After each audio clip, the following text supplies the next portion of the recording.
ibu-ibu, bapak-bapak, anak-anak, orang-orang muda, para sahabat-sahabat Tuhan, para anggota komunitas Kapel Perjamuan Kudus yang sedang mengikuti Misa Kudus pagi hari ini, maupun para sahabat-sahabat lain yang sedang mengikuti di mana saja, di rumah masing-masing, di tempat-tempat yang berbeda-beda. Selalu saya ingin mengingatkan kita akan tahun 2021 ini dicanangkan oleh Bapak Suci Fransiskus sebagai tahun Santo Yosef. Santo Yosef adalah pelindung Gereja Kudus semesta. Santo Yosef adalah pelindung keluarga-keluarga Kristiani. Dan Santo Yosef adalah pelindung kaum pekerja. Mari kita serahkan gereja kita, keluarga kita, dan pekerjaan kita masing-masing kepada perlindungan dan doa-doa dari Santo Yosef. Sekarang saya coba membagi bersama-sama dengan kita pengalaman-pengalaman iman, terutama setelah membaca kitab suci yang kita dengarkan pada hari ini, dan coba sedikit merenung pengalaman dari 3 murid terdekat dari Yesus, Petrus, Yakobus, dan Yohanes. Dan salah satu permenungan itu saya lukiskan di dalam lagu pembuka tadi dengan judul Pesan dari Gunung Tabor. WA atau Tabor lain, kira-kira begitu untuk bahasa milenial sekarang ini. Ibu bapak, mari bersama dulu kita lihat pengalaman gunung. Di hidup kita hari-hari, kita semua kenal dengan beberapa nama gunung yang keramat. Salah satu yang cukup terkenal adalah Gunung Kawi. Di gunung itu, menurut cerita-cerita orang, tradisi turun-temurun, di Gunung Kawi itu, orang bertemu dengan hal-hal yang keramat. Hal-hal yang sakti diketemukan di gunung itu. Musa di Gunung Sinai. Mungkin ada dari antara kita yang sudah pernah mendaki Gunung Sinai itu. Di gunung itulah Musa mendapatkan 10 hukum Tuhan untuk mengatur tata cara hidup, tertib hidup dari umat Israel. Di Gunung Sinai itulah Musa mendapatkan 2 loh batu setelah dia bertemu dengan yang ilahi, dengan Allah di Gunung Sinai. Pengalaman dari Nabi Elia. Perjalanannya 40 hari menuju gunung Tuhan yang disebut dengan nama Gunung Horeb. Di sana Elia berjumpa dengan Tuhan dalam angin sepoi-sepoi. Bukan angin badai, bukan guntur dan kilat, tetapi angin sepoi-sepoi basah. Hari ini pengalaman di gunung lagi, yaitu pengalaman Abraham. Tuhan meminta Abraham, bawalah anakmu ke Gunung Muria, ke suatu bukit yang nanti saya tunjuk kepada engkau. Di sana engkau harus mengorbankan anak tunggalmu itu. Dan hari ini dalam Injil, pengalaman di gunung, Petrus, Yakobus, dan Yohanes. 3 murid ini amat berbahagia. Kenapa? Karena mereka memandang sisi lain dari Yesus. Mereka punya pengalaman batin. Dan pengalaman batin itulah yang mereka kisahkan kepada kita pada hari ini dalam Injil Markus. Apa pengalaman batin 3 murid terdekat Yesus itu? Mereka mengalami kebesaran dan kemuliaan Yesus.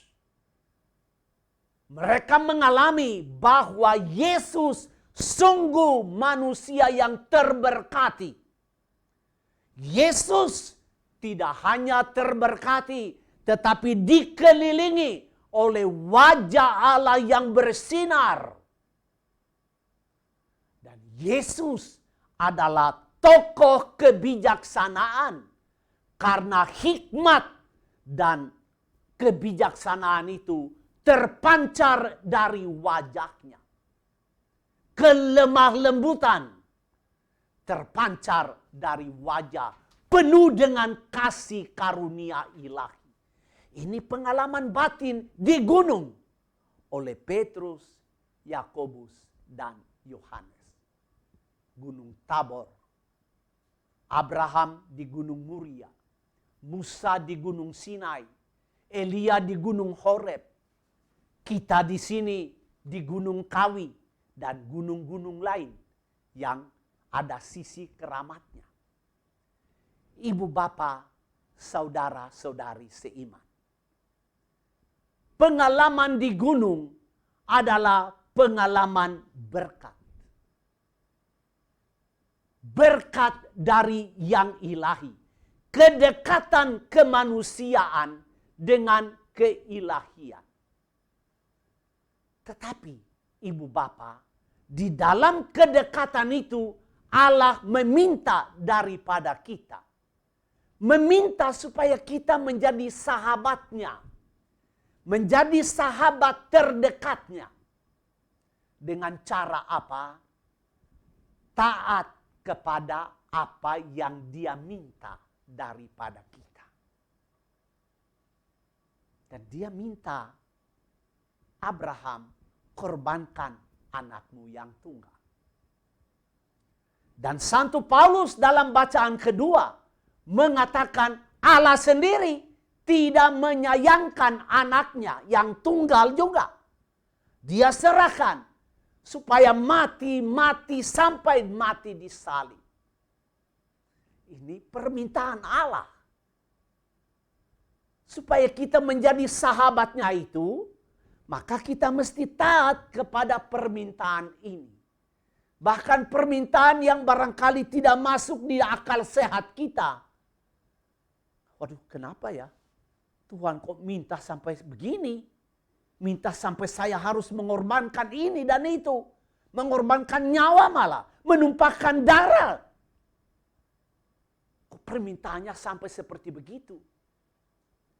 Tetapi ibu bapak, ingat kata-kata Tuhan kepada Abraham. Apa yang Tuhan katakan kepada Abraham? Aku bersumpah demi diriku sendiri.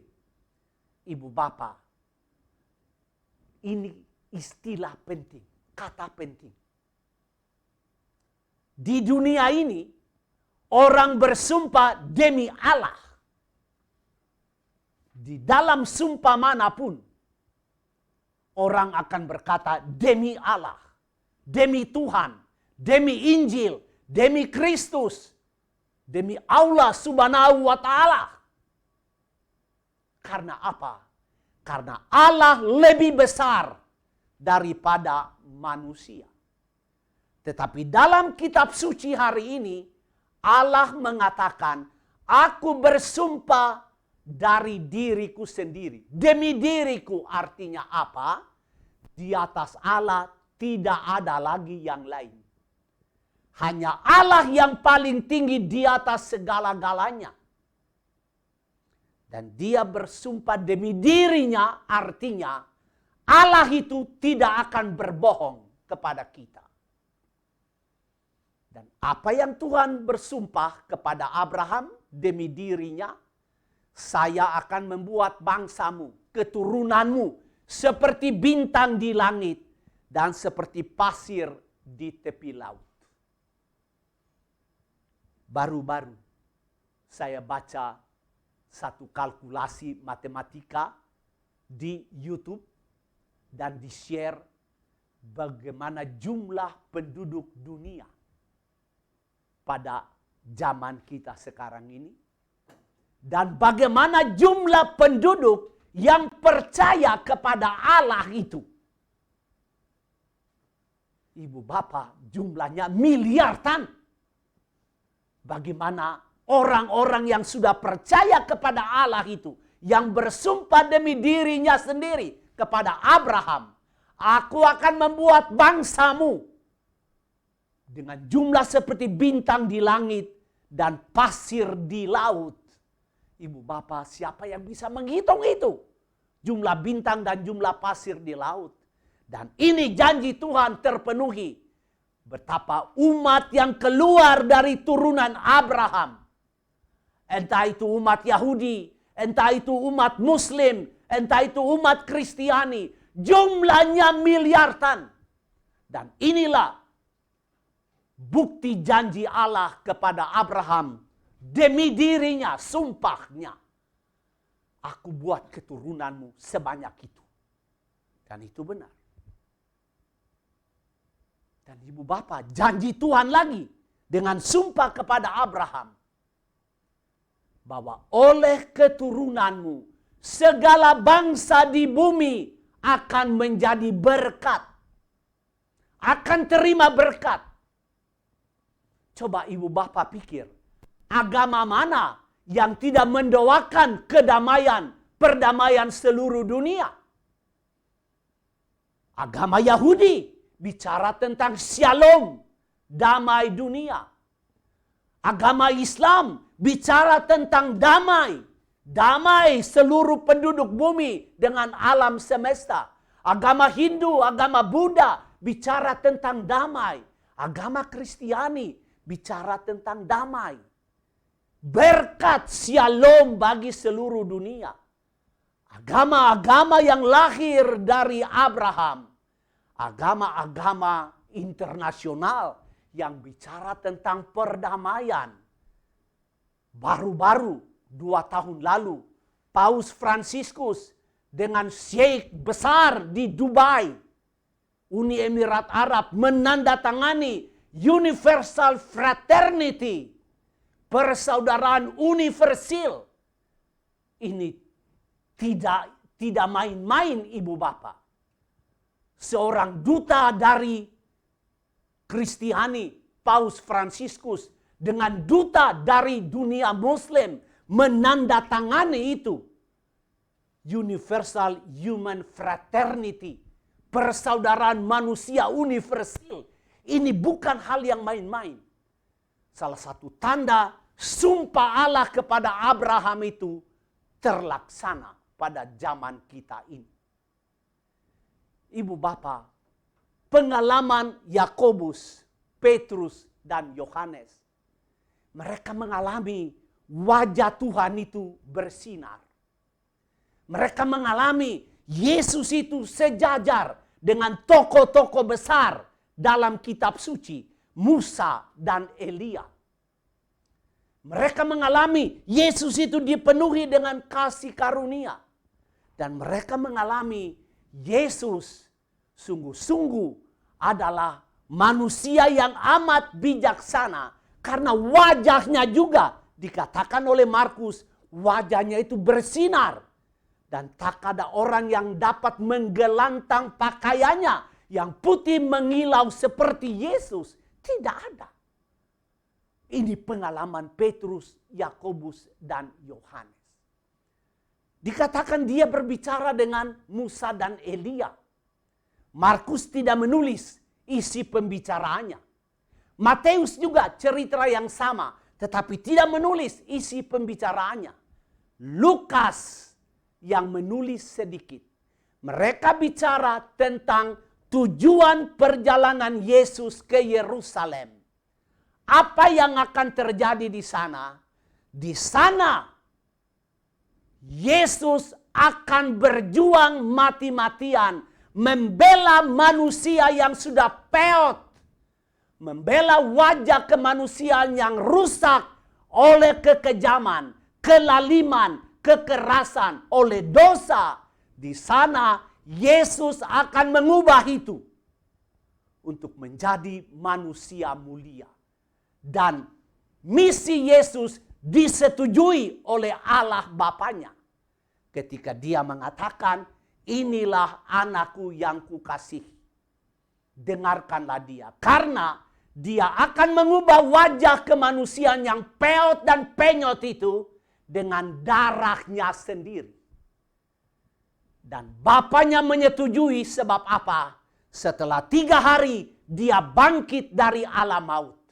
Kebangkitan Tuhan itulah tanda bahwa permintaannya kepada Bapa, wajah kemanusiaan yang peot karena kelaliman, kebencian, dendam, permusuhan, Bapa ubah ini. Dan Bapa mengubahnya dengan membangkitkan Yesus yang juga peot dan mati di salib, diubah menjadi kemuliaan.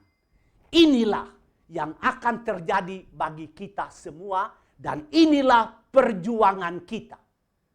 Supaya kelaliman, kekejaman, kekerasan, kemarahan, permusuhan, kebencian, dendam harus berubah menjadi damai, sukacita, kebahagiaan, dan kerukunan. Kita mulai dari dalam keluarga kita masing-masing. Di dalam rumah jangan ada suami yang mukanya lalim dan kejam dan kasar. Di dalam rumah tidak boleh ada istri-istri yang suka cakar suaminya dengan mulut-mulut yang kotor. Tidak boleh ada itu. Di dalam keluarga terbiasa kita harus bangun kerukunan, damai, sukacita, persahabatan, persaudaraan di dalam rumah. Supaya apa? Di mana saja kita berada, walaupun bukan lagi di dalam rumah kita, tetapi di kantor, di perusahaan, di tempat kerja kita, di tengah-tengah warga masyarakat yang banyak, ragam dan pluralitas, kita terbiasa kehadiran kita di sana, bawa damai, bawa sukacita, bawa kerukunan, bawa kegembiraan. Kenapa? Karena kita terbiasa membuat itu di dalam rumah. Ada orang yang di dalam rumah itu kasar sekali. Tetapi heran ketika dia keluar rumah, wah, wajahnya berubah menjadi domba. Tetapi di dalam rumah dia seperti serigala. Wih, ini aneh juga. Kita mesti terbiasa menjadi domba. Menjadi pembawa damai, pembawa sukacita, pembawa kerukunan. Supaya di luar rumah pun kita adalah manusia beriman, pembawa damai, pembawa sukacita itu. Saya tutup permenungan ini, Ibu Bapak. Tuhan ketika turun dari gunung melarang Petrus, Yakobus, dan Yohanes, jangan kamu cerita pengalaman batin ini sebelum saya bangkit dari antara orang mati. Apa artinya? Apakah Tuhan melarang mereka harus merahasiakan? Tidak. Tuhan meminta kamu endapkan dulu pengalaman batin ini, supaya kamu semakin mengenal siapa itu Allah, siapa itu Yesus, siapa itu Tuhan bagi kamu. Endapkan dulu itu di dalam hatimu. Baru kemudian nanti kamu bisa bercerita dengan kekayaan rohani yang sudah ada di dalam hati. Ibu Bapak, di dalam rumah kita, kita sendiri punya banyak sekali pengalaman dengan sisi kebesaran Tuhan. Banyak hal-hal baik yang kita alami dalam keluarga. Banyak sekali berkat yang kita alami di dalam rumah kita. Di tempat kerja kita, apapun juga kebaikan yang terkecil, kita alami itu sebagai kasih karunia Allah. Tetapi jangan kita lupa, Petrus, Yakobus, dan Yohanes pun diminta oleh Tuhan untuk mengalami sisi lain dari Yesus, di Taman Getsemani, yaitu sisi kemanusiaannya yang sangat tragis. Dilukiskan di sana, dia berdoa karena saking takutnya keringatnya itu meleleh seperti darah. Ini ada istilahnya dalam bahasa medis. Saya lupa istilah itu. Tetapi keringat keluar seperti darah itu terjadi pada Yesus dan disaksikan oleh 3 murid ini. Nah, di dalam rumah, dalam pengalaman hidup kita, kita mengalami berkat-berkat dari Tuhan, kebesaran dan kemuliaannya dalam perjalanan hidup kita, tetapi kita mengalami juga sisi-sisi gelap. Ada banyak masalah dalam rumah, ada banyak penderitaan, ada banyak salib, ada banyak pengorbanan, ada banyak penderitaan, ada banyak sakit penyakit, bertubi-tubi persoalan datang dalam kehidupan kita.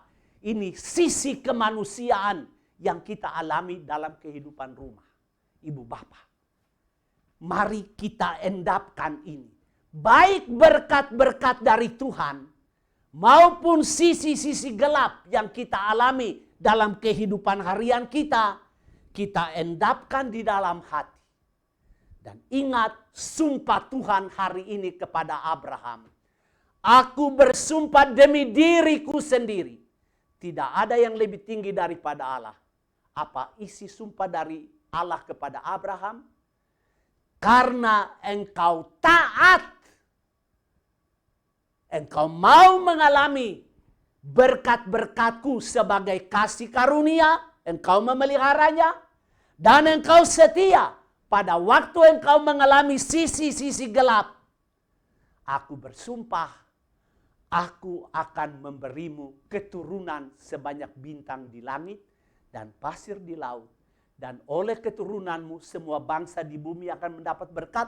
Itu terlaksana, terwujud. Sumpah Allah demi dirinya itu kepada Abraham. Dan sumpah Allah juga beri kesaksian kepada anaknya. Inilah anak yang kukasihi. Tuhan dengar dengan sumpahnya itu. Dia memberlakukan kebenaran sumpahnya ketika dia membangkitkan Yesus dari alam maut. Memberi dia kemuliaan. Jika kita semua ketika mengendapkan semua pengalaman-pengalaman kita tentang kebesaran Allah dalam hidup kita, dan bagaimana sisi yang paling gelap dari kemanusiaan kita, kita persatukan dengan sengsara, wafat, dan kematian Tuhan, kita bersama-sama akan mendapatkan kemuliaan yang dijanjikan Allah bagi orang yang setia dan taat kepadanya. Kita mohon kekuatan Allah untuk kita semua, supaya kita semakin menjadi anak-anaknya yang berkenan kepada Dia, karena kita taat kepada permintaannya kepada kita. Permintaannya yang kecil sekali. Batasi makanan, batasi minuman, batasi hiburan, batasi percakapan. Kendalikan engkau punya batin, kendalikan engkau punya hawa nafsu, kendalikan kedaginganmu, kendalikan keduniawianmu. Hal-hal kecil Tuhan minta supaya kita lahir batin menjadi murni, pikiran kita terarah kepada yang benar, dan kita luput dari jerat iblis yang sangat licik dapat menjerat kita jika kita tidak menjaga pikiran dan batin kita. Amin.